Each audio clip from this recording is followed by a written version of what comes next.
أعوذ بالله من الشيطان الرجيم. بسم الله الرحمن الرحيم. الحمد لله الذي أنزل على عبده الكتاب ولم يجعل له عوجا قيما لينذر بأسا شديدا من لدنه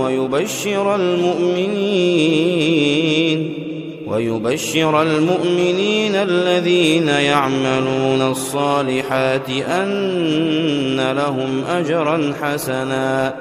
ماكثين فيه أبدا وينذر الذين قالوا اتخذ الله ولدا ما لهم به من علم ولا لآبائهم كبرت كلمة تخرج من أفواههم إن يقولون إلا كذبا فلعلك باخع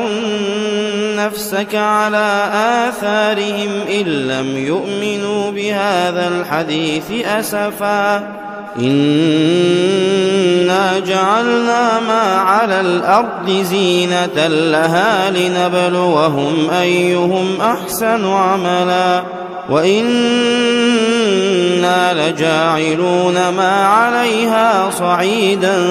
جرزا أم حسبت أن أصحاب الكهف والرقيم كانوا من آياتنا عجبا إذ أوى الفتية إلى